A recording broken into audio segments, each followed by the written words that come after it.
வாழ்க வளமுடன். நமக்கு கண்ணனை பற்றி ரொம்ப நல்லா தெரியும் இல்லையா?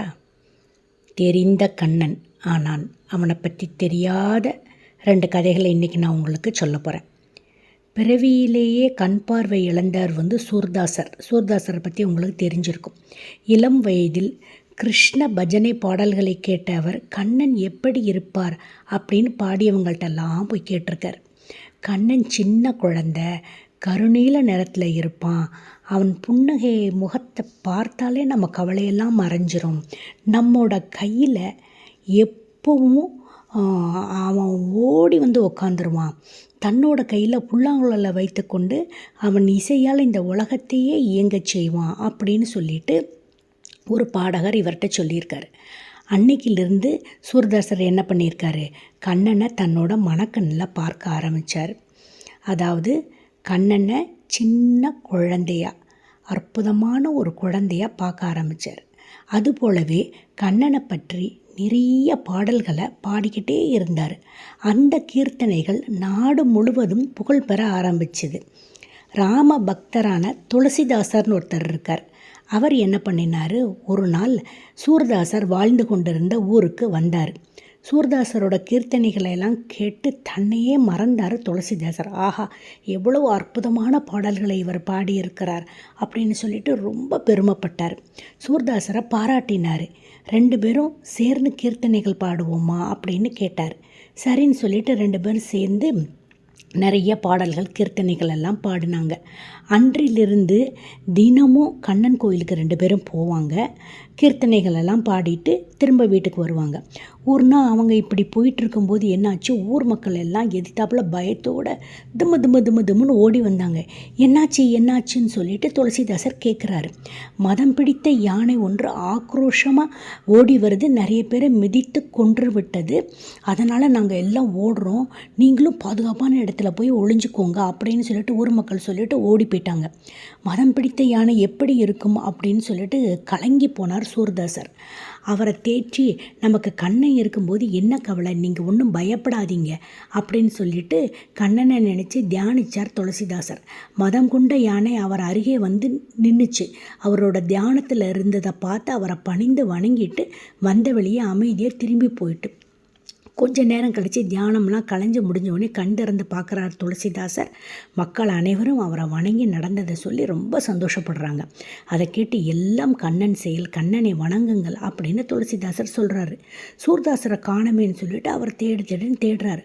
ஒரு கடையோட மறைவில் பார்த்தா 2 கைகளையும் தன்னோட நெஞ்சில் வைத்து கொண்டு நடுக்கத்தோடு நிற்கிறத துளசிதாசர் பார்க்குறாரு. நம்மை போலவே சூர்தாசரும் கிருஷ்ண பக்தர் தானே, பிறகு ஏன் அவர் யானைக்கு பயப்பட வேண்டும் அப்படின்னு அவருக்கு ஒரு சந்தேகம் வந்துருச்சு. அவர்கிட்ட போய் கேட்குறாரு, ஏன்பா நீங்கள் பயப்படுறீங்க, நீங்களும் கண்ணனோட பக்தர் தானே, யானை என்ன செய்யும் அப்படின்னு கேட்குறாரு.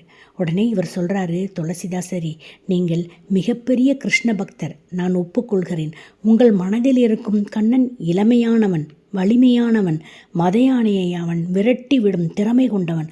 ஆனால் பார்வையற்ற என் மனக்கண்ணில் இருக்கிற கண்ணன் ரொம்ப சின்னவன், சிறு குழந்தை. இந்த குழந்தை கண்ணன் அந்த மத யானையை பார்த்து பயந்து விட்டால் என்ன செய்வது? அதனால் தான் என்னோட 2 கைகளையும் நெஞ்சில் வைத்து யானையை அவன் பார்ப்பதை மறைத்து கொண்டேன் அப்படின்னு பணிவோடு சூர்தாசர் சொல்கிறத கேட்டு, ஆஹா, இதுவல்லவோ உண்மையான பக்தின்னு ஆனந்த கண்ணீர் வடித்தாராம் துளசிதாசர். சூப்பரான ஒரு கண்ணன் கதையை தெரிஞ்சுக்கிட்டோம் இல்லையா? இன்னொரு கண்ணன் கதைக்கு போகலாமா? ஒரு ஊரில் ஒரு ராஜா இருந்தார். அவர் அருமையாக அரசாட்சி நடத்திட்டு வந்துட்டு இருந்தார். ஒரு நாள் என்னாச்சு, மன்னரோட தலைமையில் சபை கூடியது. நீதி கேட்டு 2 பெண்கள் அந்த சபைக்கு வந்தாங்க. ஒரு குழந்தை. அந்த ஒரு குழந்தைய 2 தாயும் இது என்னோட குழந்தை அப்படின்னு சொல்லிட்டு சொல்கிறாங்க. இந்த வழக்கில் நல்ல தீர்ப்பை வழங்க வேண்டுமே அப்படின்னு சொல்லிட்டு மன்னர் மனசுக்குள்ளே கடவுளை பிரார்த்திச்சார். இந்த குழந்தை என்னுடையது அப்படின்னு 2 பேரும் அழுகிறாங்க. சரி, குழந்தைக்கு ஒரு தாய் தானே இருக்க முடியும், ஆனால் இருவருமே இது தங்கள் குழந்தை என்று கொண்டாடுவதால் குழந்தையை என்ன பண்ணுவது அப்படின்னு சொல்லிட்டு மன்னர் யோசித்து சொன்னார். சரி, 2 பேரும் குழந்தை வேணும்னு சொல்கிறீங்க, ஒன்றும் பிரச்சனை இல்லை. குழந்தைய 2 நறுக்க போகிறேன், ஒரு பாதியை ஒருத்தங்க வச்சுக்கோங்க, இன்னொரு பாதியை இன்னொருத்தங்க வச்சுக்கோங்க அப்படின்னு சொல்லிட்டு மன்னர் சொல்கிறார். ஒரு பெண் அவசரப்பட்டவளாக சரி சரி அப்படியே ஆகட்டும் மன்னா அப்படின்னு சொல்லிடுறா. இன்னொரு பெண்ணும் ரொம்ப அழுதுகிட்டு வேண்டாம் மன்னா, என் குழந்தை எங்கே இருந்தாலும் உயிரோடு நல்லா இருக்கட்டும், அவனை நினச்சிக்கிட்டே நான் வாழ்ந்துருவேன், அதனால் அவனை நீங்கள் எனக்கு தர வேண்டாம், அவளுக்கே கொடுத்துருங்க, அவகிட்டே அவன் வாழட்டும் அப்படின்னு சொல்கிறா. உடனே மன்னர் இவ தான் உண்மையான தாய் அப்படிங்கிறத உணர்ந்து அந்த குழந்தையை அந்த தாய்கிட்ட ஒப்படைச்சாராம். குற்றவாளியை சிறையில் அடைச்சிட்டாராம்.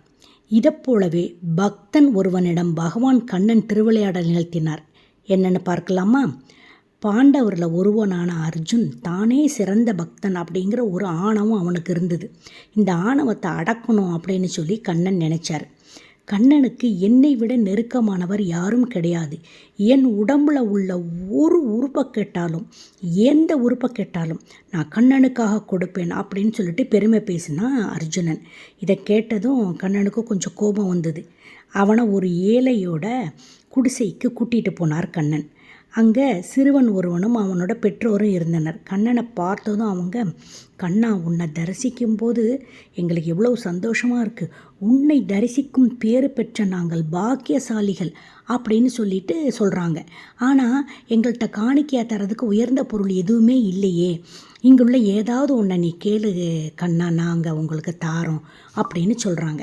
விலைமதிப்பற்ற ஒரு பொருள் இருக்கிறதே அப்படின்னு கண்ணன் சொல்கிறாரு. எங்களுக்கு புரியலையே அப்படின்னு பெற்றோர்கள் சொல்கிறாங்க. இதோ இருக்கிறானே உங்கள் மகன், இவன் தான் விலைமதிப்பு இல்லாத பொருள், இவனை எனக்கு கொடுத்துருங்க அப்படின்னு சொல்கிறாங்க. ஓ, தாராளமாக எடுத்துக்கோ கண்ணா, இதில் எங்களுக்கு என்ன இருக்குது அப்படின்னு சொல்கிறாங்க. இப்படி நீங்கள் தரக்கூடாது, பெற்றோர் இருவரும் இவனது உடம்பை வாளால் அறுத்து எனக்கு தரணும் அப்படின்னு சொல்கிறான். இதுதான் நிபந்தனை அப்படிங்கிறான்.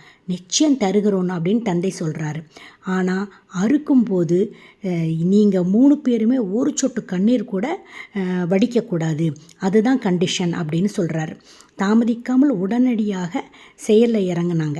மகனோட தலை அறுபட்ட பிறகும் பெற்றோர் மனம் கலங்கவே இல்லை. ஆனால் சிறுவனோட இடது கண்ணிலிருந்து ஒரு சொட்டு கண்ணீர் வழிகிறது.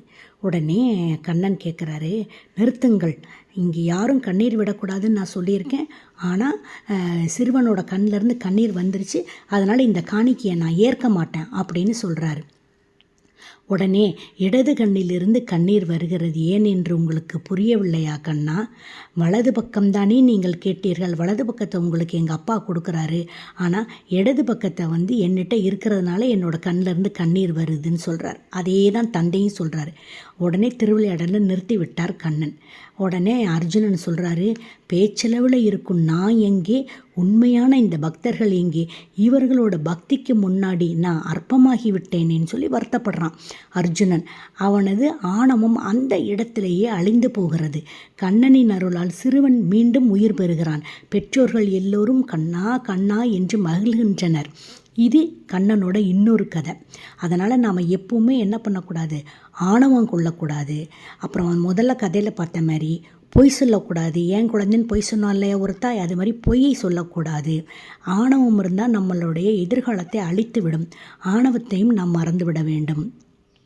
அதுபோலவே கண்ணிடம் மிகவும் பக்தி கொள்ள வேண்டும். சூர்தாசர் மாதிரி எல்லாத்தையும் நாம் அவன்கிட்ட அர்ப்பணிச்சிடணும்.